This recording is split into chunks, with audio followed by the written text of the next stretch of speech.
Tes jelas kok.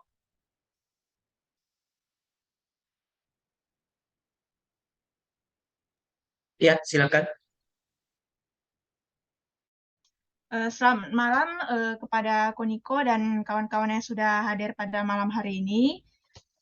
Sekarang saya akan mempresentasikan sidang skripsi saya yang berjudul Pengaruh Net Interest Margin, Capital Adequacy Ratio, Loan to Deposit Ratio, dan Current Account as Saving Account terhadap profitabilitas dengan foreign ownership sebagai variabel moderasi sektor perbankan periode 2017 sampai 2021.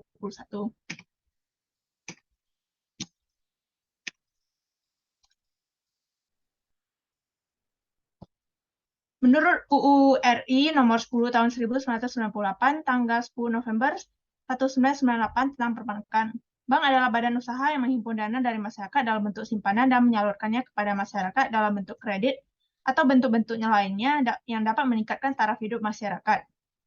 Perbankan merupakan media perekonomian di seluruh negara yang menjadi aspek yang sangat penting dalam kelangsungan hidup bangsa dan negara masing-masing. Peranannya yang penting tidak menutup kemungkinan bahwa tidak ada resiko dan hambatan yang terjadi. Sebagai satu kegiatan utama dari perbankan, perkreditan memiliki resiko yang terukur tinggi dapat merugikan perusahaan perbankan itu sendiri.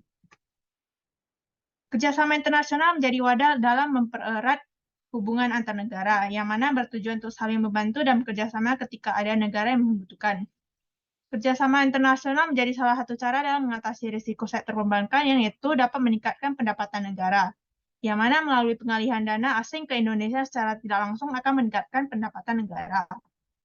Berdasarkan grafik realisasi investasi penanaman modal asing PMA di Indonesia pada periode 2017 sampai 2021, dinyatakan bahwa pada tahun 2017 berada pada 32.239,8 juta dolar. Pada tahun 2018 berada pada 29.307,9 juta dolar dan semakin menurun hingga pada tahun 2019 berada pada 28.208,8 juta dolar. Setelah itu kembali meningkat pada tahun 2020 yaitu 28.666,3 juta dolar dan semakin meningkat lagi di tahun 2021 yaitu 31.093,1 juta dolar. Indeks harga saham gabungan atau IHSG adalah salah satu indeks pasar saham Bursa Efek Indonesia (BEI) yang menjadi acuan untuk melakukan investasi dan mengukur tingkat keuntungan rata-rata investasi. IHSG pada akhir tahun 2017 yaitu 6.355,65. Indeks IHSG pada 2018 yaitu 6.194,5. Lalu pada 2019 yaitu 6.299,54. Lalu menurun pada 2020 yaitu 5.979,07. Lalu meningkat jauh pada tahun 2021 yaitu 6.581,48. Dengan teori efisiensi pasar yang membahas tentang harga atau indeks saham yang ada di pasar modal, mencerminkan laba dari perusahaan, khususnya efisiensi pasar bentuk setengah kuat yang secara penuh mencerminkan semua informasi yang dipublikasi termasuk laporan keuangan.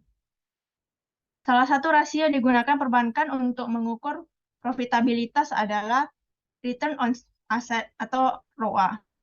Berdasarkan data OJK, ROA perbankan Indonesia cukup stabil dari tahun 2017 sampai dengan 2019, yaitu 2,4%.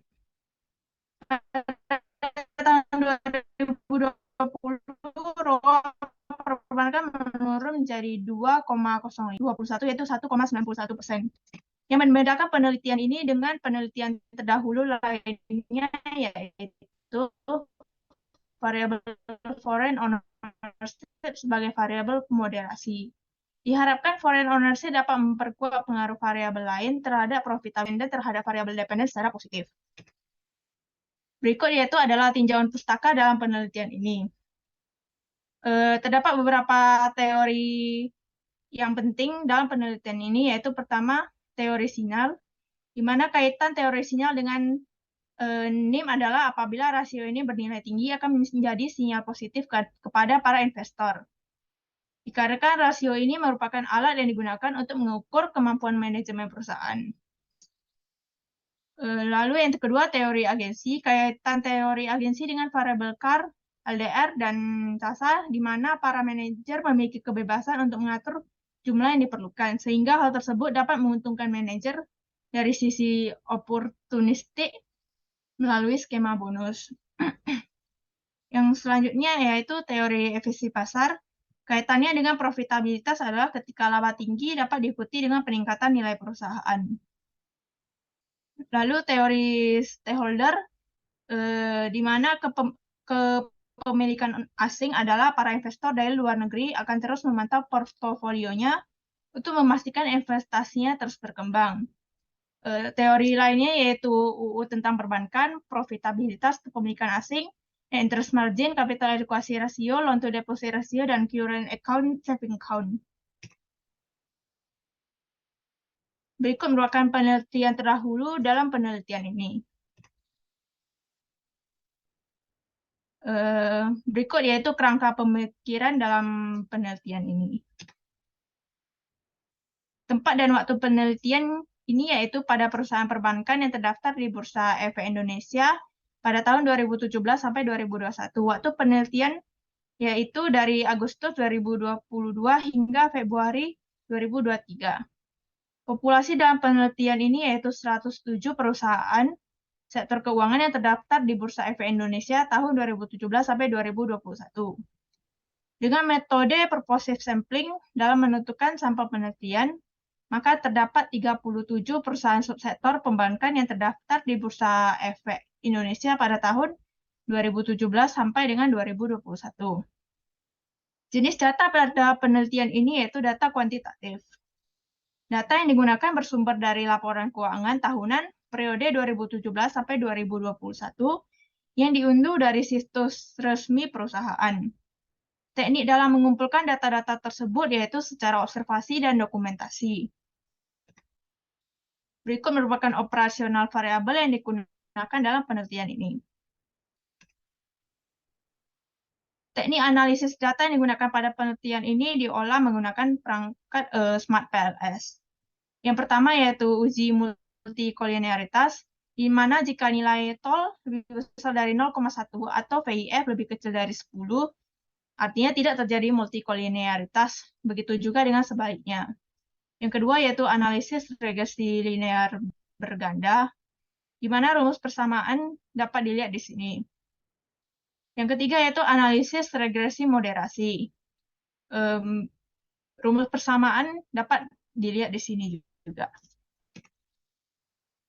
Lalu keempat yaitu uji koefisien determinasi, di mana mengukur besar persentase kemampuan model dalam menerangkan variasi variabel dependen. Lalu yang kelima yaitu uji hipotesis, di mana nilai signifikan lebih kecil dari 0,05 atau T hitung lebih besar dari T tabel, maka H0 ditolak dan HA diterima. Yang berarti variabel independen dapat menerangkan variabel dependen secara individual. Selanjutnya hasil dari pengujian yang dilakukan. Yang pertama yaitu uji multikolinearitas tanpa moderasi, menunjukkan nilai variabel NIM, CAR, LDR, SASA, dan FO memiliki nilai VIF lebih kecil dari 10. Maka disimpulkan bahwa variabel-variabel tersebut tidak terdapat gejala multikolinearitas. Yang kedua yaitu uji multikolinearitas dengan moderasi, menunjukkan variabel NIM, CAR, LDR, SASA, FO, lalu FO yang memoderasi NIM, CAR, LDR, dan CASA memiliki nilai VIF di bawah 10.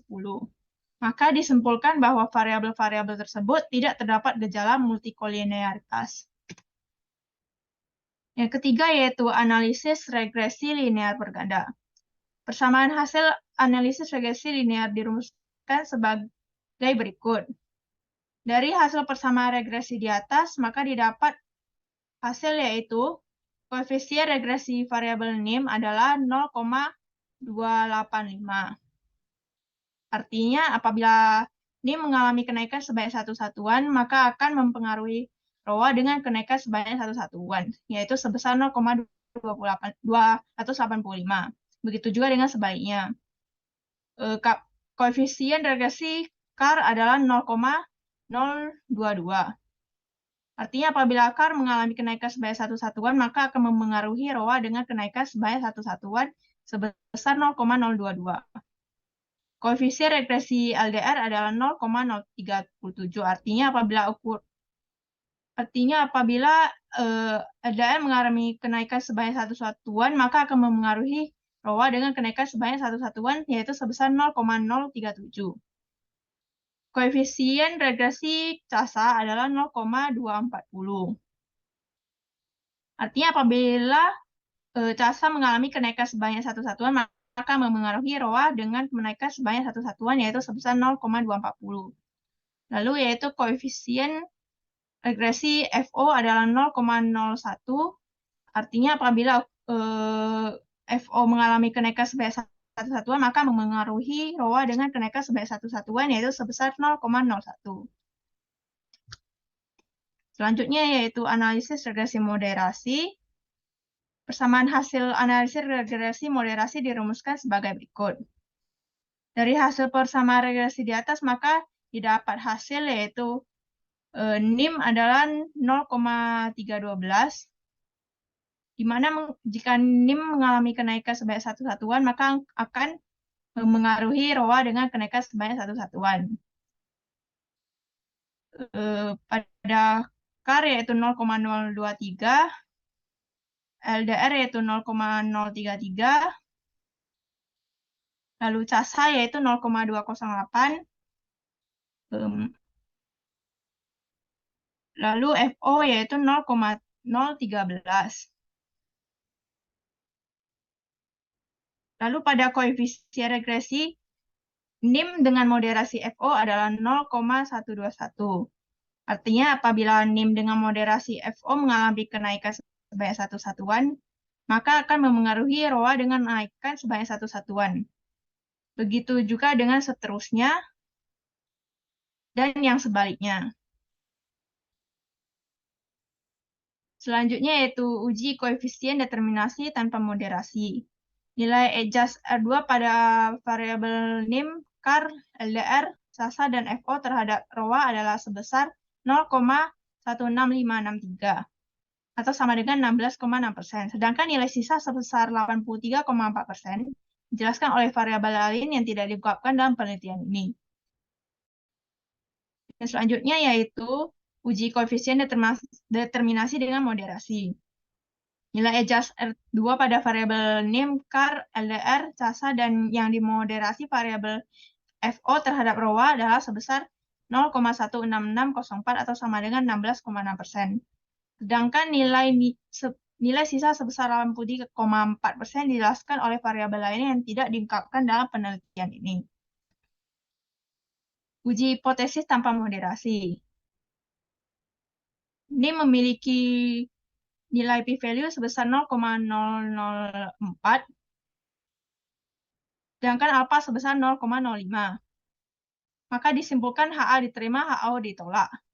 Hal ini menunjukkan NIM berpengaruh positif dan signifikan terhadap ROA.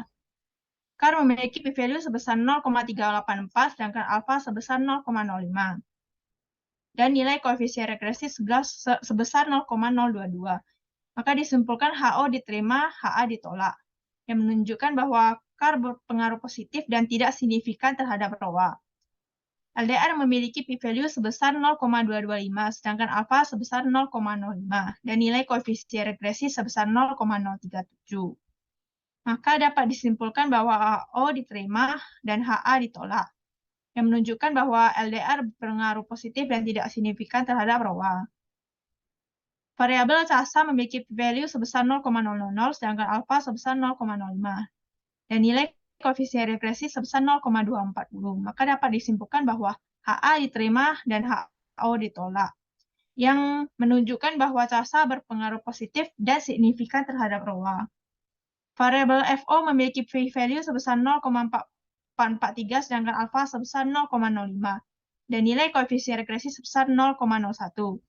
Yang disimpulkan bahwa HO diterima dan HA ditolak, menunjukkan FO berpengaruh positif dan tidak signifikan terhadap ROA. Lalu uji hipotesis dengan moderasi. NIM yang dimoderasi FO memiliki p-value sebesar 0,058, sedangkan alfa sebesar 0,1. Dan nilai koefisien regresif sebesar 0,121, yang disimpulkan HO diterima dan HA ditolak. Menunjukkan bahwa NIM berpengaruh positif dan signifikan terhadap ROA. CAR yang dimoderasi oleh FO memiliki p-value sebesar 0,205, sedangkan alfa sebesar 0,05. Dan nilai koefisien regresif sebesar min 0,062. Disimpulkan HO diterima dan HA ditolak. Menunjukkan CAR berpengaruh negatif dan tidak signifikan terhadap ROA dengan moderasi FO. LDR yang dimoderasi FO memiliki p-value sebesar 0,414, sedangkan alfa sebesar 0,05. Dan nilai koefisien regresi sebesar 0,016, yang disimpulkan bahwa HO diterima, HA ditolak. Yang artinya LDR berpengaruh positif dan tidak signifikan terhadap ROA. Variabel CASA memiliki p-value sebesar 0,411, sedangkan alfa sebesar 0,05, dengan nilai koefisien regresi sebesar min 0,016. Yang disimpulkan HO diterima dan HA ditolak, menunjukkan bahwa CASA berpengaruh negatif dan tidak signifikan terhadap ROA dengan moderasi FO. Berdasarkan pengujian yang telah dilakukan, diperoleh kesimpulan bahwa NIM berpengaruh positif terhadap return on asset. Berpengaruh positif artinya semakin tinggi net interest margin, semakin tinggi juga ROA perusahaan. Dapat disimpulkan bahwa CAR berpengaruh positif dan tidak signifikan terhadap ROA. Hal ini dapat disimpulkan bahwa besar kecilnya rasio CAR tidak berdampak pada return on asset. Berdasarkan pengujian yang telah dilakukan, diperoleh kesimpulan bahwa LDR berpengaruh positif dan tidak signifikan terhadap ROA. Yang artinya besar kecilnya rasio LDR tidak berdampak pada return on asset. Berdasarkan pengujian yang telah dilakukan pada variabel CASA, yaitu berpengaruh positif dan signifikan terhadap ROA. Artinya, CASA dapat mempengaruhi kenaikan return on asset. Semakin tinggi CASA, semakin tinggi juga return on asset. Dapat disimpulkan bahwa FO berpengaruh positif dan tidak signifikan terhadap ROA. Menghasilkan bahwa besar kecilnya FO tidak berdampak pada ROA. Lalu pada pengujian foreign ownership yang memberikan pengaruh positif terhadap NIM terhadap return on asset. Dengan adanya FO dapat memperkuat pengaruh NIM terhadap ROA. Lalu dapat disimpulkan bahwa FO tidak memoderasi pengaruh negatif CAR terhadap return on asset. Hal ini mendasarkan bahwa besar kecilnya FO tidak memberikan pengaruh CAR terhadap return on asset. FO tidak memoderasi pengaruh positif LDR terhadap return on asset. Yang artinya FO tidak memberikan pengaruh LDR terhadap return on asset. FO tidak memoderasi pengaruh negatif CASA terhadap ROA.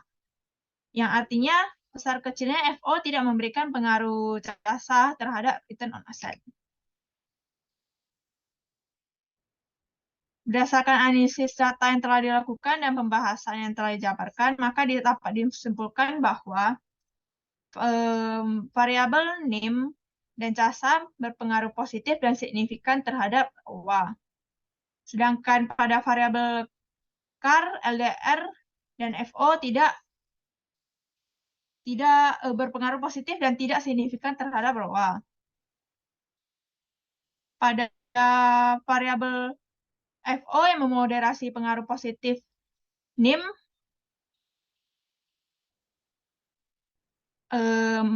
memiliki hasil yaitu FO memperkuat setiap kenaikan NIM dan akan diikuti dengan kenaikan return on asset. Pada FO yang FO terhadap variabel CAR dan CASA yaitu tidak memoderasi pengaruh negatif CAR dan CASA terhadap ROA. Pada variabel FO terhadap LDR, yaitu tidak memoderasi pengaruh positif LDR terhadap ROA.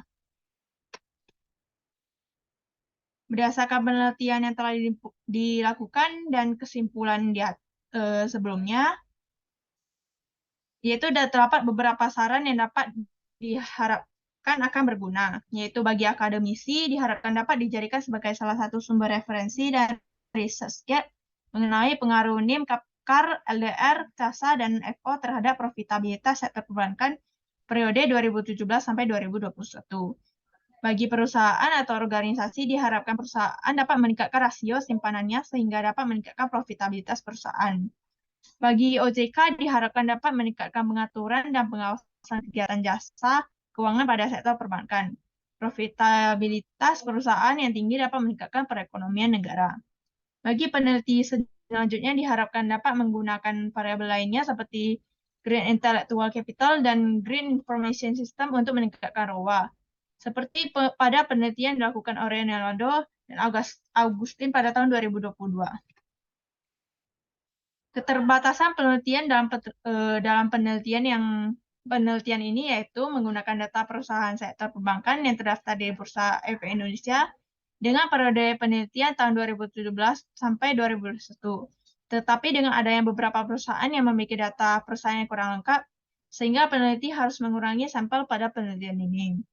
Penelitian ini awalnya menggunakan pengujian SPSS, tetapi dengan hasil pengujian memunculkan bahwa data tidak terdistribusi normal, mengalami gejala heteroskedastisitas dan gejala autokorelasi, sehingga peneliti menguji kembali menggunakan Smart PRS. Sekian presentasi dari saya. Apabila terdapat kesalahan kata, mohon dimaafkan. Terima kasih. Oke, kamu 21 menit presentasinya. Kalau bisa sekitar 15 sampai 20 menit. Kemudian kamu buka slide-nya tadi yang di halaman 19.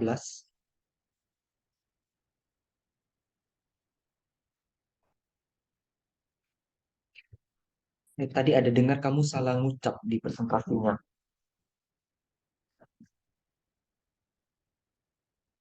Di sini aku. Ya, ketika jelasin ini tadi saya ada dengar yang bagian FO, NIM, ke ROA itu ada salah penjelasan. Kamu bilang tidak di, kamu bilang hasilnya tidak oh, kamu bilang H0 diterima, HA-nya ditolak. Terbalik itu ya. Oh, oke, oke, Bu. Iya, ya. Terus untuk slide 18 dan 19, kamu terlalu lama jelasinnya. Langsung saja di slide 18, kamu sebut hipotesis pertama, CAR ya, CAR berpengaruh positif ke ROA, itu hasilnya ditolak. Hipotesis kedua, apa hipotesis kedua kamu? NIM ya? Yang pertama sih NIM sih, kok. NIM, Oh, CAR, yang pertama LDR. NIM. Oke, berarti pengaruh NIM terhadap ROA hipotesisnya diterima. Baru hipotesis kedua, CAR terhadap ROA hasilnya hipotesisnya ditolak gitu. Jadi lebih cepat, Berarti angkanya nggak perlu lagi. tidak perlu dibacakan. Hmm. Oke, saya rasa itu aja untuk presentasinya. Oke, saya bertanya seputar skripsi ya. Harus dijawab semua.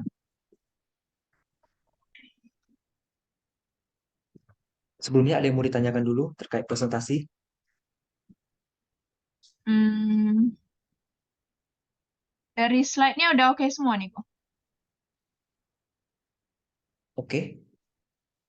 Cuman di fenomena tadi jangan terlalu lama ya. Oh, ya.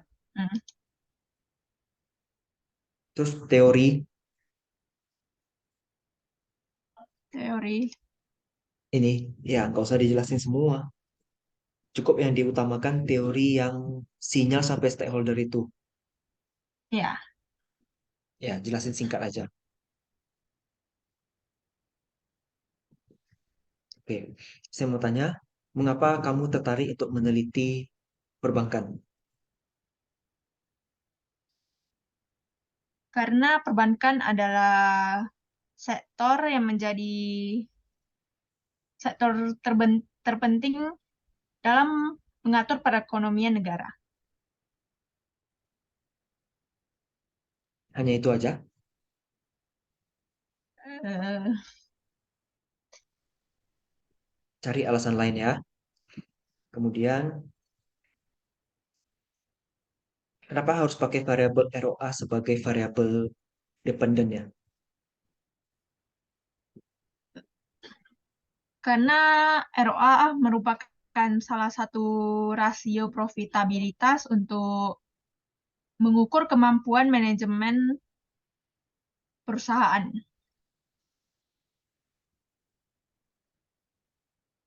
ROA itu sebenarnya melihat bagaimana perusahaan itu mengelola asetnya. Jadi kita bisa tahu kalau semakin produktif asetnya, berarti keuntungan banknya juga akan lebih tinggi. Nah, kira-kira aset bank itu apa ya? Aset, Bang.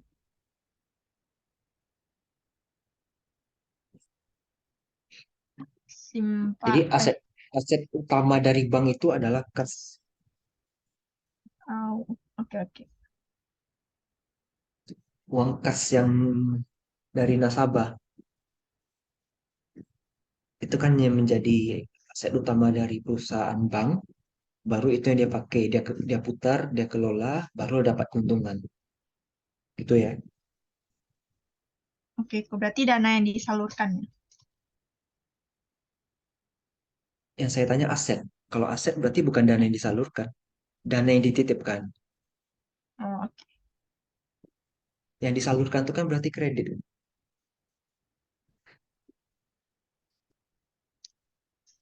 Teori utama yang digunakan apa? Teori sinyal, agensi, dan stakeholder. Kalau teori utama itu hanya ada satu.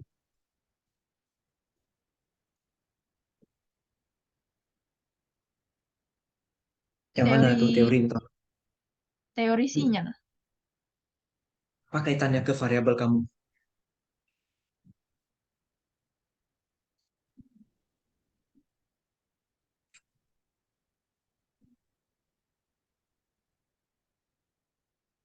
Enggak teori sinyal. Iya, tapi apa kaitannya ke variabel kamu? Oh, oh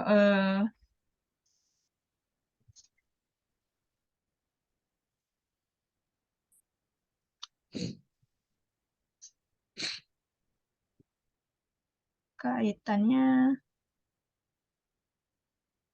yaitu eh,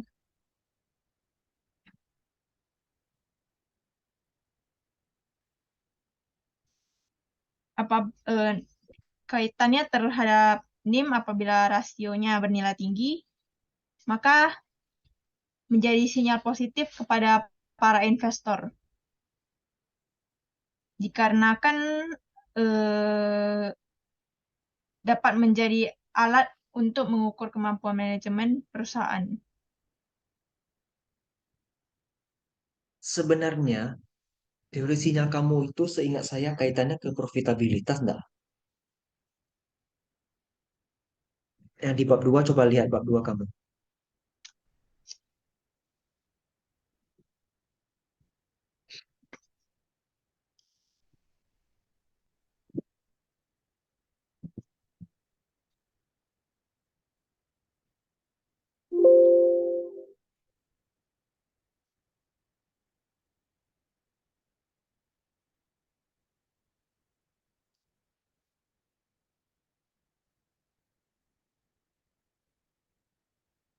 NIM di sini, Bu. NIM ya. Berarti NIM kaitannya Iya, ada ke ROA nggak?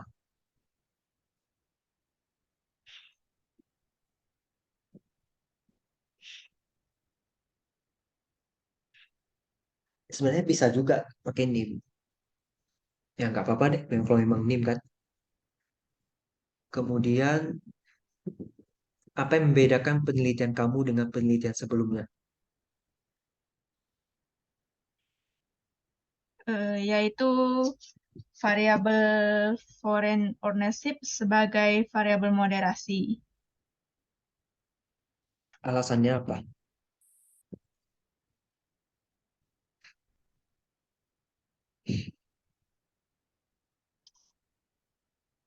Ini tulisan yang putih itu diperbesar bisa nggak? Aku ganti fontnya ya lah Ibu ya. Bebas lah, pokoknya agak besarin aja.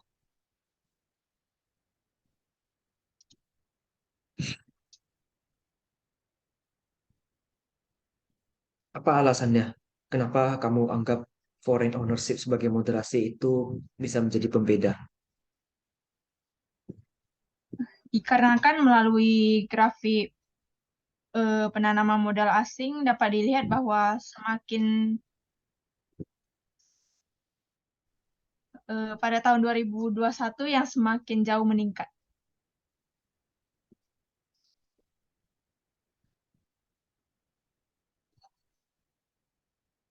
Ya, jawabannya masih kurang kuat itu.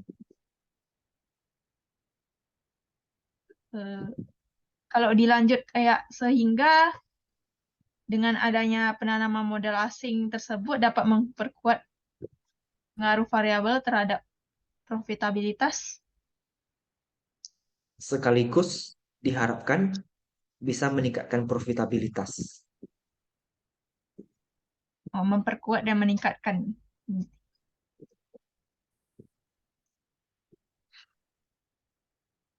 Metode apa yang kamu pakai untuk olah data?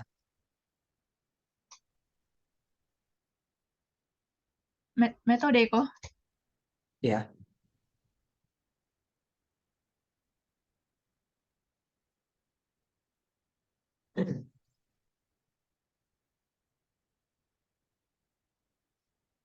eh, Smart Palace. metode itu berarti regresi dengan moderasi. Oh,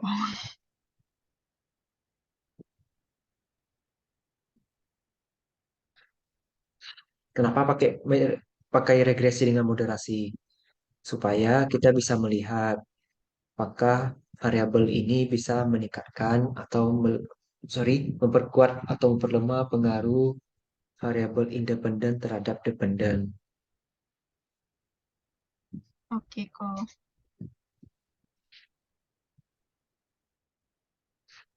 Apa teknik pengambilan sampel kamu? Dan bagaimana cara kamu mengumpulkan sampelnya?